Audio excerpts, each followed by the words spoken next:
En este vídeo vamos a ver 4 cosas. Primero, cómo se descarga RenovaFree. En segundo lugar, cómo hacemos las configuraciones iniciales. En tercer lugar, cómo cargamos empleados, personas. Y en cuarto lugar, cómo cargamos los activos de nuestra instalación.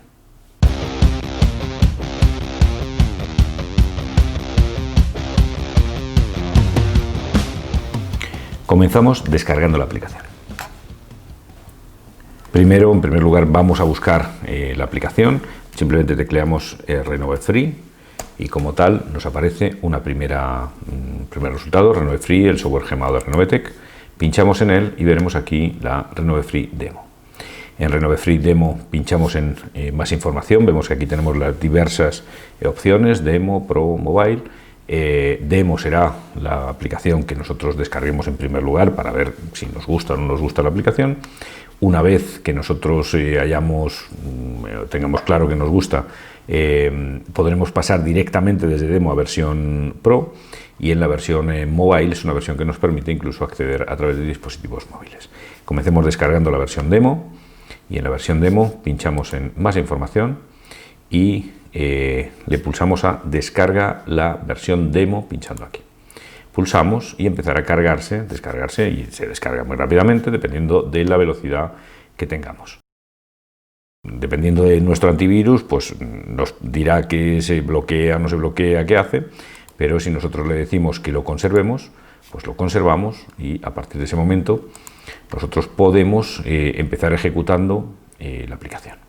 Nosotros tenemos otra forma de descargar directamente la aplicación, que es a través de esta dirección, mantenimiento.renovatec.com, renovafree.exe. Da igual, cualquiera de las dos nos lleva a lo mismo, pero el tema está en que finalmente nosotros tenemos que tener en nuestro ordenador la aplicación renovafree.exe.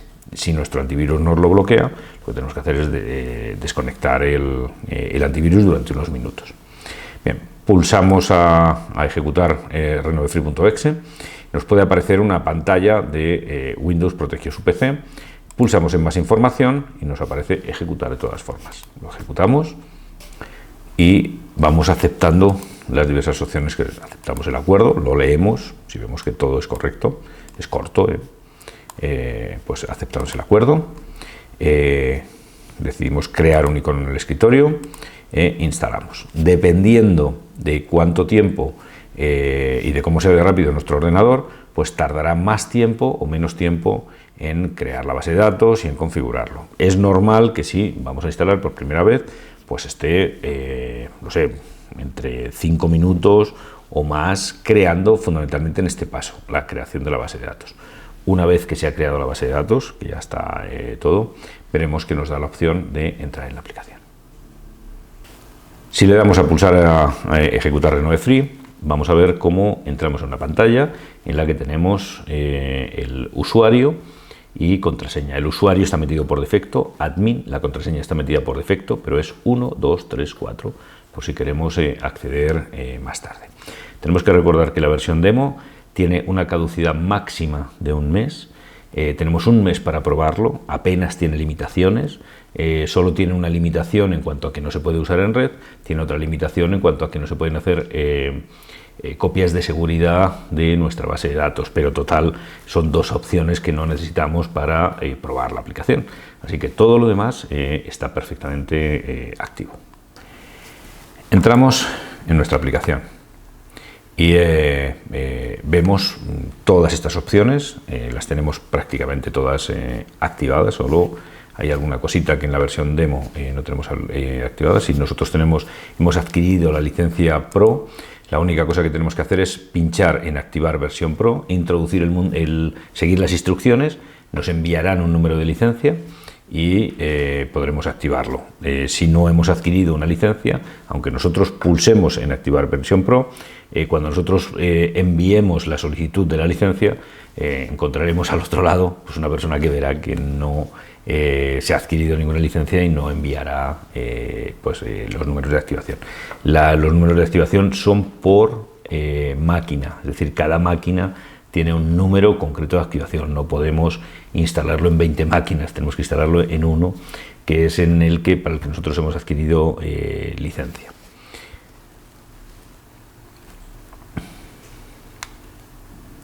Pues el primer paso será ir a configuración inicial. En configuración inicial tenemos una serie de pestañas y en cada una tenemos una información interesante. Primera información interesante que tendremos que hacer será si queremos hacer cargas masivas, lo podremos hacer las cargas masivas de todos los archivos necesarios para levantar la aplicación. Los podremos hacer a través de hojas de cálculo en el que se hace muy rápidamente toda esta carga. Eso lo veremos en otro vídeo en el que hablaremos específicamente de cargas masivas. Pero en este vamos a ver la configuración y vamos a ver cómo es cada elemento paso a paso. Cómo se crea cada elemento paso a paso. Aquí lo primero que podemos hacer es cargar un logo. Este logo tiene que ser una imagen pequeña y tiene que ser siempre imagen, JPG o PNG, no pueden ser otros tipos de archivos. Si tratamos de cargar un PDF, probablemente la aplicación se nos bloquee y tendremos que volver a cargarla. Entonces, JPG o PNG y de tamaño pequeño. Bueno, pues configuramos nuestro logo y primera cosa que tenemos que hacer es configurar todos los correos que va a mandar la aplicación, a través de qué cuenta de correo van a salir. Tenemos que configurar una cuenta de correo saliente. Lo mejor es que nos pongamos en contacto con nuestro informático y que él nos configure la cuenta de correo saliente. Hace falta crear una cuenta, un email, una contraseña, una dirección SMTP. Son cosas que nuestro proveedor de Internet nos dará con toda facilidad si se las pedimos. A continuación debemos configurar las copias de seguridad, cómo queremos que se hagan las copias de seguridad. Si estamos en la versión demo, esto no podremos configurarlo, pero si estamos en la versión Pro, tendremos que decirlo si queremos que las copias se hagan diarias, semanales o mensuales. Nuestra recomendación, diarias, que hay que hacer tantas copias como podamos y siempre en un dispositivo externo al servidor, por si falla el servidor, que no se lleve también nuestra copia de seguridad. Así que lo haremos en la nube, lo haremos en un OneDrive, Dropbox, lo haremos en un disco externo, como queramos, pero tenemos que configurar una copia de seguridad que se haga muy a menudo. Diariamente, por ejemplo, a una hora en la que no hay nadie trabajando, las 2 de la mañana, suele ser una opción estupenda. Y aquí seleccionamos la ruta en la que está por ejemplo, en este disco externo es donde nosotros tendremos, donde podremos tener definido que se hagan ahí esas copias de seguridad.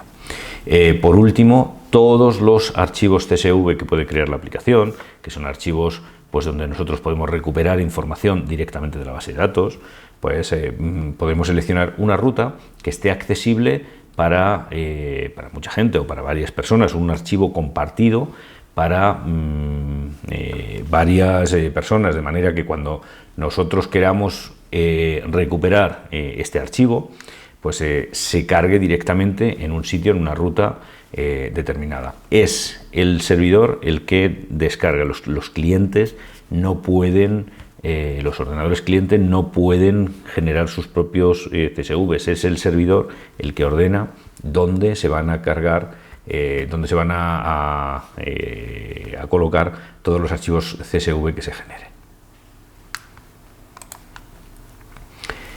En cuanto a los email que podemos configurar, la aplicación envía por email varias informaciones para que de una manera externa a la aplicación tengamos acceso a esos archivos. De esa manera, pues nosotros tenemos compras, repuestos, el plan de mantenimiento e incidencias. Todos los correos que se generen relativos a compras, a repuestos, a plan de mantenimiento y a la generación de órdenes de trabajo, o todo lo que tenga que ver con las incidencias, de todo eso hablaremos en otros vídeos, pues necesitamos configurar aquí en qué correo se van a recibir. Lo podemos configurar ahora, lo podemos configurar más tarde, pero en algún momento habrá que configurarlo. En cuanto a materias primas, artículos, en cuanto a referencias, en cuanto a repuestos, nosotros podemos crear dos tipos de un árbol jerárquico de artículos en dos niveles, familias y subfamilias.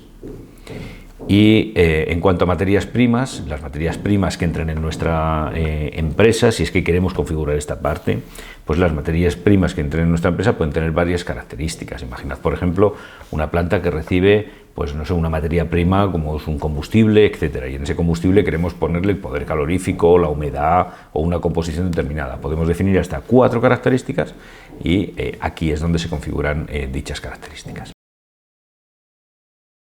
En cuanto a los empleados, podemos definir cargos y podemos también definir una persona de contacto o una serie de personas de contacto dentro de la empresa.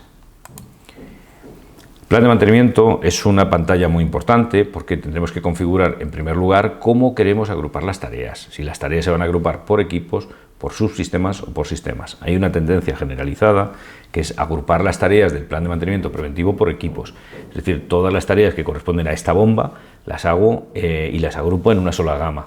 Pero eso tiene ventajas e inconvenientes, hay que valorarlo adecuadamente y de eso hablaremos más tarde cuando hablemos de configurar el plan de mantenimiento.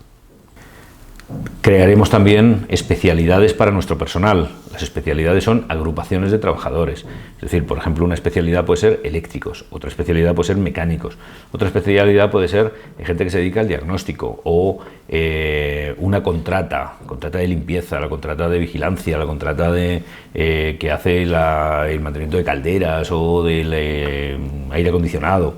Puede ser también un organismo de control autorizado o varios organismos de control autorizados, pero es importante que nosotros definamos, tengamos claro cuáles son las agrupaciones de personal que vamos a crear para evitar que a los eléctricos, por ejemplo, les lleguen órdenes de trabajo que correspondan a los mecánicos. En cuanto a las causas probables, pues nosotros podemos definir causas probables de averías simplemente con fines estadísticos. La gestión de permisos de trabajo, esta esquinita que vemos aquí, tan pequeñita, es una esquina importante porque aquí vamos a definir si nuestra prevención va a ser avanzada o básica.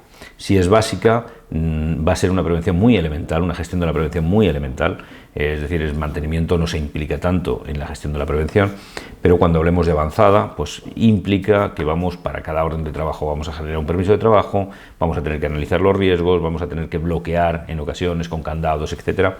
Esto es solo útil para las empresas que realmente hacen una gestión avanzada de la seguridad.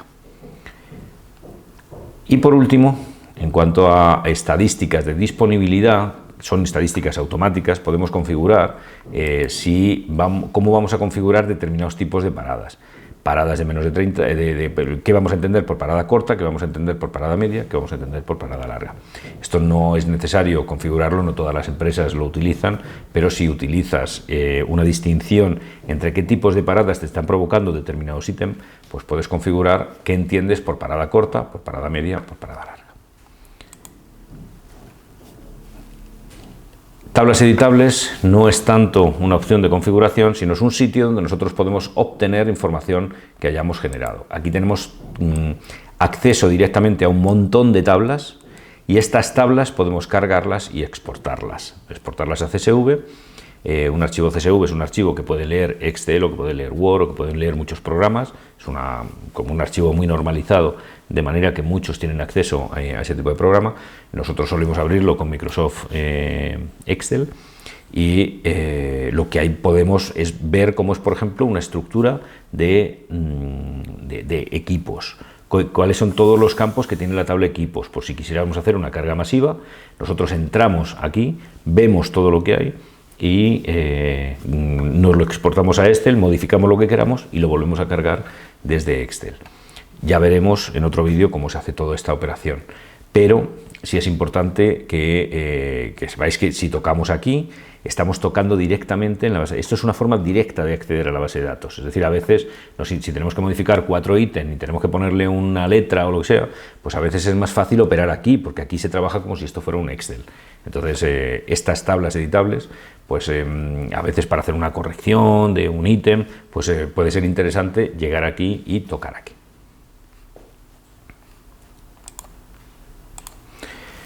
En cuanto a los medios técnicos, nosotros podemos configurar familias de herramientas y nombres de herramientas. Es para tener las herramientas agrupadas. Aquí podemos definir diferentes familias de herramientas y aquí podemos definir las herramientas concretas que queremos usar. Simplemente con idea de clasificar herramientas para si después se las tenemos que asignar a una orden de trabajo, pues que podamos ver cómo son esas, qué gestión hacemos de la herramienta. En cuanto a la evaluación de la prioridad, es una opción muy útil cuando gestionamos adecuadamente las incidencias. De estos diferentes conceptos, estos 6 conceptos de evaluación de una incidencia, hablaremos en un vídeo específico. En cuanto a la gestión de la prevención, nosotros podemos gestionar podemos crear equipos de protección individual, podemos crear riesgos, procedimientos de seguridad, candados, recomendaciones. De todo esto también será bueno que hablemos cuando analicemos cómo es la gestión de la seguridad, tanto la básica como la avanzada. En cuanto a tipos de incidencia, es bueno que configuremos tipos de incidencia y subtipos de incidencia, y esto se realiza con fines estadísticos. Si queremos ver qué es lo que nos está molestando en nuestra empresa, qué es lo que genera realmente trabajo, dónde se va nuestra carga de trabajo, tendremos que configurar tipos y subtipos. En cuanto a la calidad, es una forma de evaluar cómo se han realizado las órdenes de trabajo. Esta gestión de la calidad en las órdenes de trabajo es un cuestionario que se hace sobre cómo se han ejecutado todas las órdenes de trabajo. Aquí es lo que se hace por cada una de ellas, pues una serie de cuestiones. Normalmente no son más que 2, 3, 4 cuestiones las que se analizan, y nosotros podemos ver cómo cada una de las cuestiones tiene una ponderación, y después estadísticamente podemos ver, por ejemplo, cómo nuestros trabajadores, pues no sé, el orden de la limpieza al finalizar la orden de trabajo, cómo es de media, podemos verlo por contrata, por operador, etcétera. Son también con fines de generar indicadores que nos permitan saber cómo se está gestionando nuestro mantenimiento. Checklist de seguridad es una opción utilizable cuando utilizamos la opción avanzada, y lo que nos permite es tener un único modelo de permiso de trabajo que, dependiendo de los riesgos que tenga el trabajo, tendrá una serie de cuestiones que tengo que analizar y una serie de acciones que tengo que ejecutar. Entonces, todo eso aparece una vez que yo he analizado los riesgos, nos aparece un checklist específico de ese trabajo. De eso también hablaremos cuando veamos la gestión avanzada de la seguridad. En cuanto a los pedidos, aquí podemos configurar dónde queremos recibir los pedidos y cuáles son los datos fiscales que deben figurar en la factura de los pedidos que nos envían. Y por último, tenemos una serie de criterios de clasificación de nuestros ítems. Nosotros podemos clasificarlos, por ejemplo, entre críticos y no críticos. Podemos clasificarlos entre equipos productivos y equipos no productivos. Podemos clasificarlos entre equipos obsoletos o equipos no obsoletos. Es decir, hay muchas clasificaciones que nosotros podemos hacer. Podemos definir incluso varios criterios de clasificación, y para cada uno de los criterios la clasificación concreta de acuerdo con ese criterio. Y hasta aquí cómo es la configuración inicial de la aplicación. Veamos a continuación cómo se introducen los empleados. Cargar el personal es algo absolutamente imprescindible, porque para asignar técnicos a las órdenes de trabajo vamos a tener que poner el personal que queremos asignar. Simplemente nos vamos a empleados, y en empleados le damos a nuevo y creamos las diversas personas que forman parte de nuestra plantilla. Pues imaginad que vamos a cargar aquí a un tal José García. Podemos rellenar todo. El coste hora sí que será importante.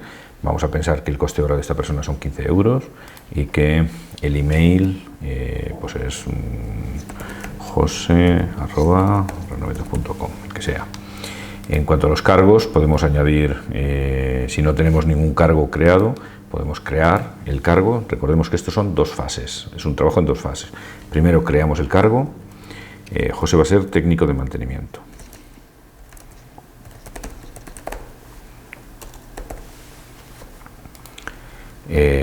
Y ahora le asignamos. Le decimos que José, es decir, primero creamos el cargo, después se lo asignamos. A continuación tenemos que crear un usuario. A la hora de crear el usuario es muy importante qué estructura le vamos a poner, y que recordemos que este usuario es lo que va a aparecer aquí arriba. Entonces será importante que pongamos alguna cosa significativa, no pongamos unas abreviaturas que después no sepamos muy bien qué significan. Así que nuestro consejo: pon el nombre entero, tal como lo pondrías en condiciones normales, nombre y apellido, no 2 nombres y apellido, o lo que sea. Le creamos una contraseña. No tiene por qué ser esta que yo acabo de poner, será la que sea, se la creamos y él se la puede configurar cuando quiera. y le tenemos que asignar un perfil. En este caso vamos a decir que su perfil es técnico de mantenimiento. El técnico de mantenimiento solo puede gestionar las OTs que se le asignen. Y entonces, pues con esto guardamos. Si queremos crear un segundo operario, pues le damos a guardar y nuevo. Si no, pues simplemente guardar. Pues le damos a guardar y nuevo. Vamos a crear un segundo operario, le vamos a llamar Pedro Pérez. Creamos el email. Creamos un segundo cargo, jefe de mantenimiento. Si no lo tenemos, lo añadimos. Recordemos 2 pasos: creamos el cargo y después se lo asignamos. Aquí ya lo teníamos creado, pues se lo vamos a asignar. Le metemos un coste hora, 15 euros, y ahora le vamos a decir, vamos a crear un usuario que se llama Pedro Pérez, con acentos, sin acentos, con mayúsculas, con minúsculas, como queramos. Le creamos una contraseña, repetimos la contraseña y le asignamos un perfil. En este caso vamos a decir que su perfil es jefe de mantenimiento, que le permite hacer muchas más cosas. Y guardamos. Ya hemos creado al menos 2 técnicos y así podemos estar creando todos los técnicos. Lo que interesante es que metamos a toda la plantilla. Esto no lo podemos hacer por carga masiva, esto hay que hacerlo necesariamente uno a uno. Es básicamente porque estas contraseñas las va a encriptar, entonces no podemos hacerlo por carga masiva por esta encriptación que llevan las contraseñas. A la hora de cargar los ítems, lo podemos cargar de 2 maneras. Uno por carga masiva y otro uno a uno. Por carga masiva, por supuesto, es mucho más rápido, pero tenemos que conocer cómo funcionan las cargas masivas. Eso lo explicaremos en otro vídeo. Aquí en este vídeo vamos a ver cómo se cargarían uno a uno. Si tenemos 100 ítems entre áreas, sistemas, subsistemas y equipos, va a ser siempre más interesante cargarlos uno a uno, aunque tardemos un poco más. Si en cambio tenemos, no sé, 3000 ítems, no parece interesante cargarlos por carga masiva. Y entonces será, o sea, uno a uno, y entonces será interesante irnos a realizar cargas masivas. Pero si lo que queremos es cargarlos uno a uno, que es lo que vamos a ver ahora, nosotros la primera cosa que tenemos que tener en cuenta es que tenemos 4 niveles jerárquicos: área, sistema, subsistema y equipo. Con esos 4 niveles jerárquicos de área, sistema, subsistema y equipo, lo podemos jugar con ellos como queramos. Lo conveniente es que veamos qué es lo más grande que queremos hacer, qué es lo más pequeño que queremos detallar, y dividamos los otros niveles jerárquicos para tener una distribución en área, sistema, subsistema y equipo.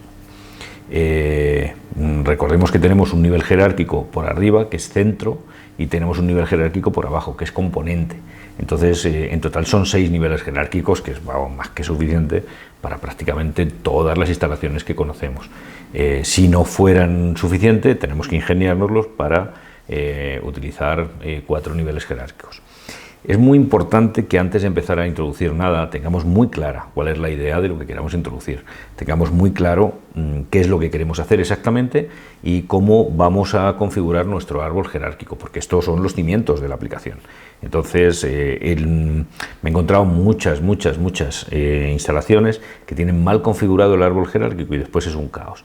Entonces, nosotros tenemos que plantearnos que tenemos que configurar muy bien nuestro árbol jerárquico de activos. Es posible que no acertemos a la primera, con lo cual una recomendación es: creamos un árbol jerárquico de activos, lo ponemos a rodar durante 1 mes o 2 meses, trabajamos, digamos, en modo prueba con la aplicación, y después de trabajar en modo prueba decidimos qué cambios tenemos que hacer, y después de 2 meses decidimos tirar adelante. Acertar a la primera no es fácil, pero bueno, imaginemos que hemos hecho este trabajo de configurar en papel ya nuestro árbol jerárquico de activos. Pues ahora tenemos que empezar creando las áreas. Vamos a añadir 2 áreas. Nos pulsamos en añadir área y decimos nueva área. Tenemos que crear unos códigos. El sistema de codificación es otra cosa que tenemos que plantearnos al principio. Tenemos que crear cómo vamos a nombrar las áreas, cómo vamos a nombrar los sistemas, los subsistemas y los equipos. Hay una serie de normas que son higiénicas a la hora de crear estos códigos, como que un área siempre tiene que tener el mismo número, tiene que tener una estructura razonable y tiene que tener el mismo número de caracteres. Tendremos que pensar si los caracteres van a ser significativos o no significativos, es decir, si vamos a poder deducir de qué área se trata simplemente viendo el código, o no, queremos asignarle simplemente números. El tema es que tenemos que definir de una forma o de otra, tenemos que definir los códigos que vamos a utilizar en nuestra instalación. Vamos en nuestra planta, pues vamos a decidir esta codificación. Vamos a ponerle el nombre del centro, por ejemplo, en este caso nuestro centro se va a llamar Renovetec. Pues vamos a empezar por una R, guión y áreas. Y vamos a nombrarlas por área 1, área 2, área 3, área 4, área 5. Así que le ponemos área 1. No es esa la forma más lógica de hacerlo, pero esto es un ejemplo solo para que veáis cómo se introduce. Y aquí vamos a llamarle área 1. Y simplemente aquí lo que vemos es a qué centro pertenece, que es el nivel jerárquico por encima de área, y si requiere presupuesto o no. ¿Eso qué quiere decir? Si requiere que para cada orden de trabajo que tenga que ver con ese área, nos tienen que facilitar previamente un presupuesto. Si no, que es lo más normal, pues simplemente desactivamos esta casilla.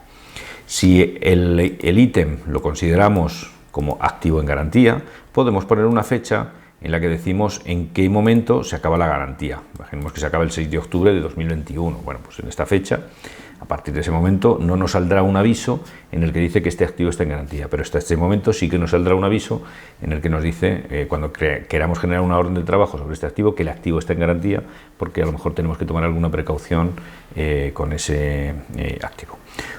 Una vez que nosotros guardamos, ahora podemos añadir especificaciones. ¿Qué es una especificación?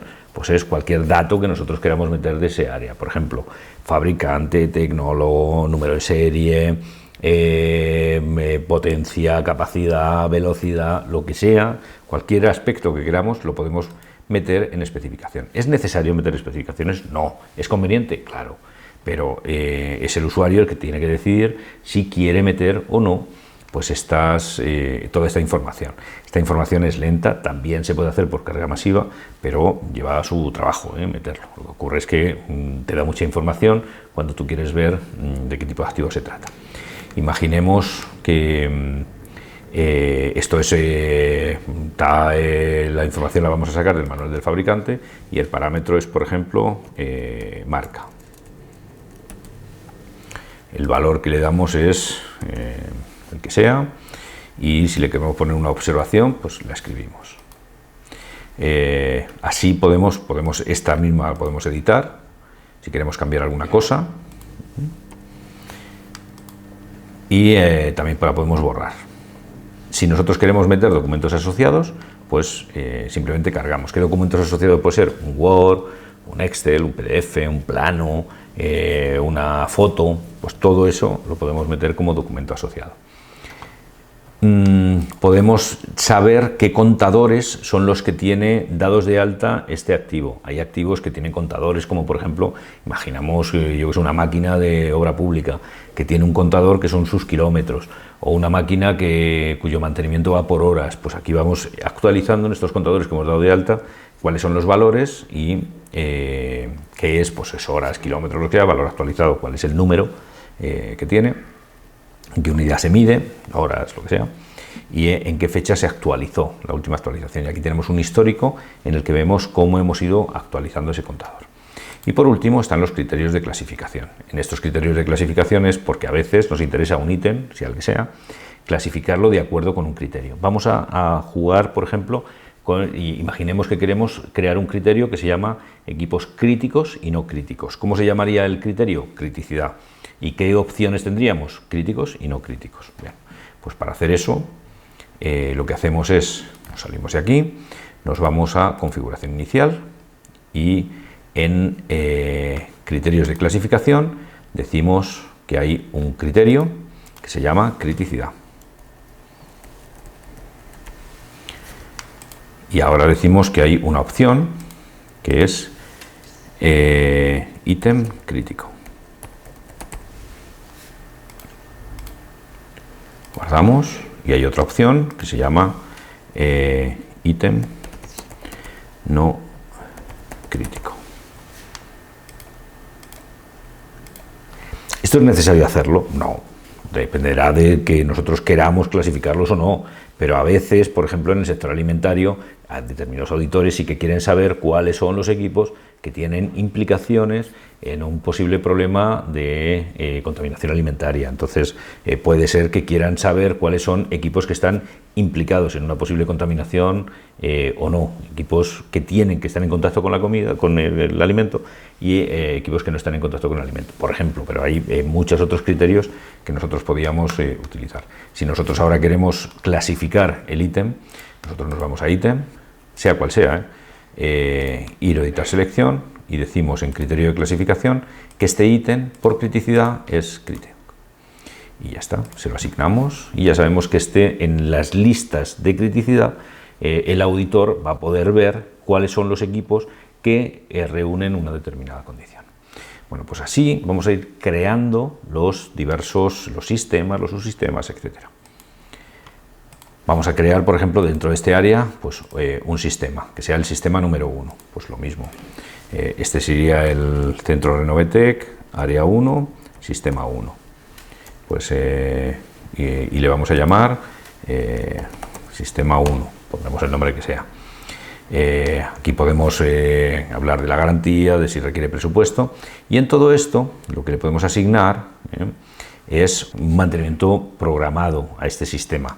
De eso hablaremos en otro vídeo, cuando hablemos de cómo se configura el plan de mantenimiento. Podemos cargarle una especificación y un documento asociado. Guardamos y salimos. Y ya tenemos este sistema.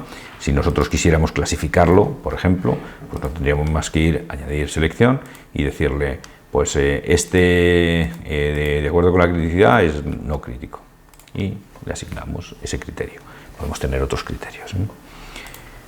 Y así vamos creando todos los ítems que nosotros vayamos construyendo. Nosotros tenemos elaborados varios ejemplos que pueden serte de utilidad. Puedes consultar en vídeos en YouTube sobre ejemplos de estructura jerárquica en una planta de biomasa, en una central de ciclo combinado, en una nave genérica de producción, en un hotel, en un centro comercial. Es decir, tenemos configurados muchos tipos que no tienen por qué servirte, pero te pueden servir de base como para construir el tuyo. Siempre es mucho más fácil modificar sobre algo existente que crear desde cero. Nosotros pensamos que para muchas plantas nuestra estructura jerárquica, la que hemos creado sobre una nave genérica, pues puede valer para muchos tipos de instalaciones. Igual el centro comercial o el hotel pues pueden valer para muchos tipos de instalaciones. Igualmente en el sector alimentario, por ejemplo, tenemos algunas estructuras que nos pueden valer muy bien, igual que en el sector edificación.